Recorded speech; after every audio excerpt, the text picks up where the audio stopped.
Hello everybody and welcome to my weekly spreadsheet update entitled The Most Undervalued Growth Stocks. In this spreadsheet, I analyze all of the stocks in my universe and I try to rate them based on valuation. Valuation alone. This is not the best stocks, this is the most undervalued stocks. Quickly, if you are new to the channel, this is what the spreadsheet looks like. And in the spreadsheet, what I care the most about is enterprise value over gross profit and derivatives of that metric, i.e. over forward gross profit and over gross profit over revenue growth. I focus on growth stocks on the channel, which means that my goal is to buy stocks that have a good chance of beating monetary inflation, which I estimate at about 15%. And in order to do that, I try to invest for stocks that are just optimized for gross profits. Stocks that just begin to be investments that are beginning their product adoption curve, right? Stocks that have a product associated with them whose product adoption curve has just started. And in a nutshell, this is the curve that I look at. Most of these companies, you can see they probably own a product, likely somewhere around right here. And the goal is to buy the stocks when the product is right here and to sell it before the stock is valued based on price to earnings ratio, because once a stock is optimized for earnings, it is too mature for me. The growth is not going to be sufficient. A few more things about the spreadsheet. I typically look at enterprise value instead of market cap, because a lot of companies have a lot of debt. Debt makes companies more fragile, and I like to look at enterprise value because it removes the debt from my calculations, and it really penalizes the companies that have a lot of debt. And lastly, this spreadsheet is organized by megatrends. I have different megatrends on the channel, and I focus on the future. Right, a lot of investments in the spreadsheet are focused on the future, and thus by analyzing these megatrends, it allows me to be sure that I have a diversified portfolio where there's many stocks belonging to different megatrends and not just all in one megatrend, because innovation happens everywhere right now and there's interesting stocks in so many areas of innovation. So let me just get started with the spreadsheet. Today talking with the cheapest in my spreadsheet. So the cheapest in my spreadsheet on the enterprise value over gross profit over revenue growth. So this is a spin on the PEG ratio from Peter Lynch. What I mean by a spin is that I'm asking the question, how much am I paying for each percentage point of growth? Each percentage point of growth, how much am I paying for that percentage point? And I obviously want to pay the least amount of money possible for each percentage point of growth according to this metric. The cheapest stock are Lovesac in number one, even though it's a stock that I don't own yet. I just started covering it on the channel. Very interesting company, entirely forgotten company. Nobody looks at it. I do. The second one is StoneCo. I love StoneCo, as you know if you've been following the channel. HIMS is the third cheapest one. Nubank was for the longest time just about the same price as SoFi. It just got a little bit cheaper than SoFi, I prefer Nubank right now. STEM is about the same value as SoFi, and INDI Semiconductors, which is a provider of semiconductors to the auto company, to a lot of legacy auto companies that are trying to move into the EV space. Now, what are the most expensive stocks in the spreadsheet? Well, that has not changed either. The most expensive stocks in the spreadsheet right now are still Nvidia. And I've sold Nvidia probably too early, like a lot of people have sold Nvidia too early, but that's okay. I'm just not comfortable with a stock trading this high. And Shopify, I'm selling here and there once in a while, but Shopify is expensive right now, I believe. So let me now go into each of these megatrends and tell you a little bit about the stocks in each of the megatrends and evaluation. So the first megatrend that I focus on the channel is the energy revolution stocks. The cheapest stock right there is STEM, but STEM for me is too hard. There is too much going on with that company. It's too hard of an investment. The Athena software, it's tough to figure out whether they're winning or losing against Autobidder, because Autobidder, there's very little information about it. Tesla, Autobidder. So STEM, I'm staying out. But I am invested in Tesla. Tesla's my number one position. And then Enphase, not my number one, but it's still a tier one position for me. I love both of these companies. They typically trade in a very, very tight range. Right now, Tesla is just a little bit cheaper, and that's because Enphase ran up. It got a lot of upgrades from, I think, Bank of America and a few other companies upgraded Enphase, realizing that both of these companies really have tremendous growth runway ahead of them. This is because they're energy revolution stocks. They capitalized on the cheapest energy out there, which is electricity on the one hand, but especially electricity based on solar energy, essentially, or renewables more as a whole. But solar essentially is the cheapest energy that you can make today, and these companies are well suited to capitalize on that.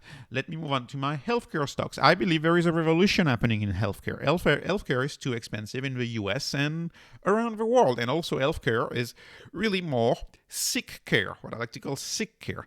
Do we really have preventative healthcare, right? That's what this megatrend is trying to address. And I believe HIMSS is the best stock in this category. They operate in the US entirely outside of the insurance system, and most of their products are cheaper than copays, despite of the fact that they operate outside of the US healthcare system. And they have subscriptions to so many different products that you can buy, and they typically they started focusing on more stigmatized issues like hair loss or ED, but they are really widening their product range and really getting this subscription business going. HIMSS is a business that I believe has the characteristics of a SaaS business, but has also a very dirt cheap valuation, which is why I love HIMSS. If you look at the numbers, you'd think it's SaaS, but it's not SaaS. It's a recurring healthcare provider of prescription. So it's very interesting to me. Moving on to data warehouses and data monitoring SaaS stocks. So all of these stocks are not exactly in the same category, but they nonetheless more or less deal with data, right? And that's a major megatrend in business right now. So if I were to look at this spreadsheet and put Palantir aside for a second, I like Datadog the best. If I were to put Palantir aside for a second, I think Snowflake is too expensive. I recently exited of Snowflake, mostly because they provided such disappointing guidance over the last quarter that I'm just disappointed, not comfortable paying up for such a premium valuation for a stock that has provided such poor guidance. So I'm out of Snowflake. If it were to drop much more, I would get back in Snowflake because I do believe that it is their prime time right now, their time to shine. MongoDB, I'm neutral on it. I've stopped adding. I own it. I wait. When it comes to Palantir, though, I still love Palantir very much because Palantir has a margin of safety embedded in the business in the sense that they're likely, in my view, they're likely to become the fourth contractor of the U.S. military-industrial complex. And if they are to become one of the main contractors, i.e. the fourth one, the valuation should probably be, anywhere between, I would argue, 150 to $200 billion if you're going to be a contractor.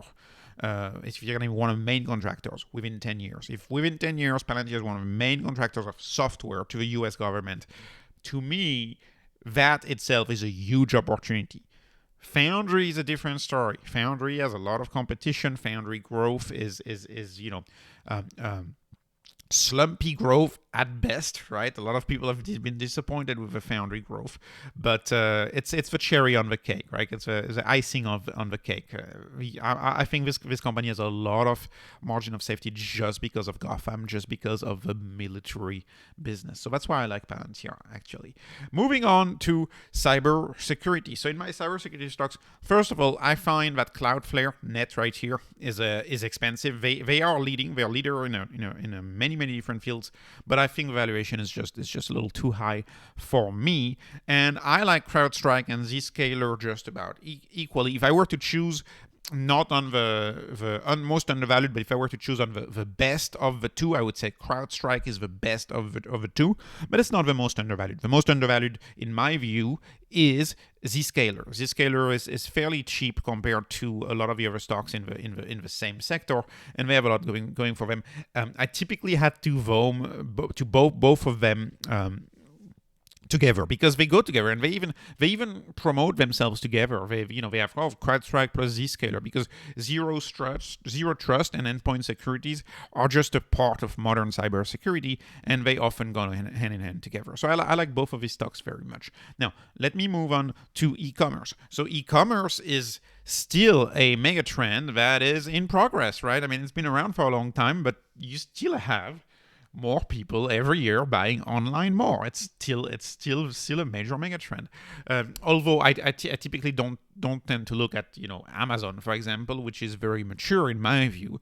I look at e-commerce stocks in that are less mature. So Shopify, I'm trimming Shopify. I mean, Shopify is too expensive, but Shopify is a fascinating company. They are a wonderful operating system for so many businesses that go direct to consumer and sell online. It's a great business, but the valuation to me is a little bit of out of hands. Then we have C Limited and MercadoLibre. C Limited focuses a lot on Indonesia and Southeast Asia. They are doing very well over there, and they are the cheapest out of the three. However, the one that I like the most right there is MercadoLibre. I think MercadoLibre, given its potential, as the best risk-adjusted potential, if I will say, because they are a much more established, much more stable company. The growth is still expected to be 45% at 49% gross margin, and they're still growing very, very fast in Latin America. They're expanding beyond Brazil. I think MercadoLibre has a lot going for it, and a lot more, and has the ability to really compound for many, many years to come. So MercadoLibre is my favorite in there, even though C is technically the cheapest. Let me move on to payments. So Square and DLO, I haven't touched. I don't know what to do with those. I haven't touched those. I'm disappointed by the short report against Square, and DLO has had a short report too. And so I don't know if it's a curse with these payments companies. They all get short reports. Right now, both of those stocks, especially DLO, are DLO are smaller positions in my portfolio, so I sleep well at night. I don't worry too much about this. I think both of these companies will be fine, but as far as the stock price goes, it could still be a battleground, because they are both under attacks from short sellers, and short sellers sometimes are relentless. But StoneCo is not. StoneCo is not under attack from a short seller, and I believe this company is heavily discounted, heavily undervalued at a 0.099 enterprise value over gross profit over revenue growth. That's the second cheapest in my spreadsheet, and the first cheapest stock that I own. I do not understand why this stock is so undervalued, given the fact that it's still expected. I mean, I'm expecting it to grow at 33% next year, and it has 74% gross margin, and it is a culturally relevant payment system in Brazil. They are a leading system along with PagSeguro. They are the Square of Brazil, with a little bit of QuickBooks in there, but the Square of Brazil. And to me, valuation is dirt cheap, and I think it's just too cheap. Both Warren Buffett and Cathie Wood own StoneCo, so that's saying a lot about StoneCo. So I love StoneCo in there. Let me move on to the chip makers. So as you know, I'm out of NVIDIA. I think NVIDIA is insanely overvalued. AMD right now, between AMD and Indie, AMD is my biggest position by a long shot, but I'm glad that AMD cooled off a little bit, because 2 weeks ago when I made this presentation, they were much more expensive than that. So they've cooled off a little bit, and that's good. So I prefer AMD right now. I think AMD is very stable, although I did a very tiny position on Indie, just getting started to add to Indie. I think they have an interesting play, enabling Tesla's competition and providing semiconductors to a lot of the competitors of Tesla. But this is a very nascent company, so much more risky, and it warrants a smaller position in the portfolio. AMD, in my view, is a sleep well at night type of stock. Now, let me move to AdTech. I still need to cover AdTech on the channel. I still need to. So I have a small position in Pubmatic. This is because Pubmatic, I think, is a very inexpensive stock. Very interesting play. Very interesting sell-side publisher of ads, and they're building their own cloud. Lots of good things going for it. I think this is a stock that if we were in a risk-on environment, I think Pubmatic would be doing much better. The Trade Desk is a larger position for me. The Trade Desk is expensive, which is why I'm uneasy about the expense of a Trade Desk. However, when you look at the past performance of a Trade Desk, when you look at still their positioning in the ad tech marketplace, they are an outstanding company. And I think over the long run, the Trade Desk is for me, I think it's probably a great stock to own, and it's going to continue to be a good stock to own. Still gotta cover it on the channel, but these are so industry specific that they're a little more complicated to follow, at least on a day-to-day basis, and especially right now when ad is down, like ad is down everywhere. Even Google is the same business technically with ad business, it's down everywhere. So tough time to talk about the ad business right now. Moving on to the lifestyle. So, as you know on the channel, I like to focus on a few lifestyle stocks. Lifestyle stocks is what I call the brands that will replace the brands of the 20th century, right? A lot of the brands in the 20th century were built through television, through evening news. That's how you build brands. Well, today, a lot of new brands are emerging that are built online, that are fully online brands, that are built through direct-to-consumer, through word of mouth, through social media. And this is where I focus on that. So I have 3 stocks there. I have Celsius Holdings, which is an energy beverage, kind of trying to disrupt other energy beverages like Monster, for example. I have Lovesac, which is a sectional and beanbag company, very interesting, very cheap, extremely cheap. And then Figs, which is trying to do what Lululemon did for yoga pants, but Figs is trying to do that for scrubs. And out of all of these, I do have a teeny bit of Lovesac. I have a bit of Figs, and I have sold out of my Celsius because I thought the stock was really overvalued back in late December, early January. But I'm looking to get back into Celsius if it keeps going down, and it looks like it's trending in the right direction as it keeps going down. I think Celsius could be a very interesting company to own. One of the biggest risks for Celsius, in my view, is that it gets acquired by Pepsi, which is like the last thing I want, because then it just gets stuck within a behemoth and that growth is gone. But that's okay. Love is the cheapest. I have a lot of video about Figs too. I think Figs is very interesting play, very interesting company, and so it will be interesting to see how it develops. And let's keep in mind, I just want to spend a second saying that this, if you look at the history of the stock market, whether it's Monster beverage or it's Lululemon, they've been some of the most amazing growth stories out there. Just a story of marketing and branding. So there is a lot to be said about lifestyle stocks, in my view. New brands, if you can catch on a new brands early on, before that brand gets adopted, keeping in mind that product adoption curve.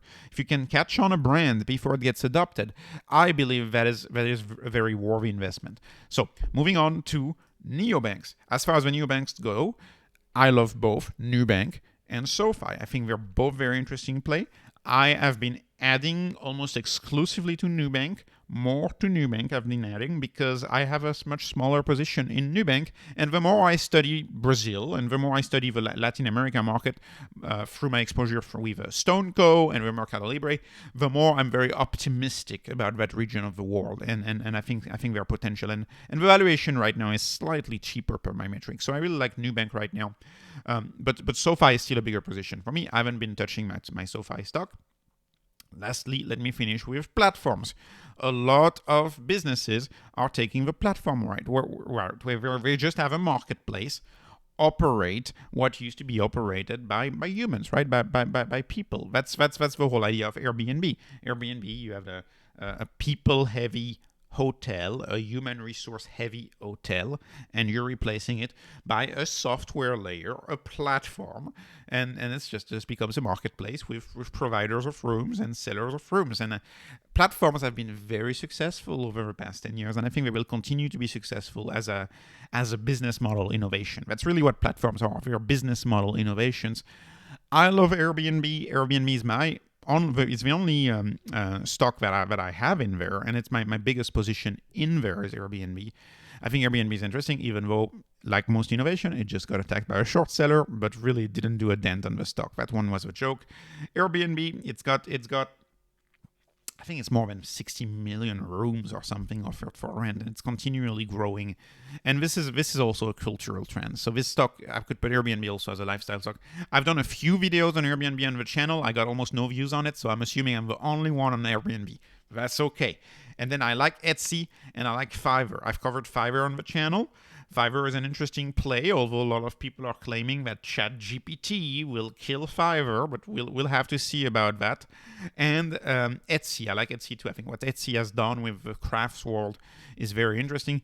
These are both stocks that I am looking to add to, right? Hence the green cross. When there's a green cross on the spreadsheet, I'm looking to add to the stock. When there's a red cross on the spreadsheet, I have exited the position. That's it for the spreadsheet. I hope you liked it. This is not investment advice. This is just entertainment. I hope you were entertained. Thank you so much for watching. Appreciate your likes. Appreciate your subscribes. Have a wonderful day.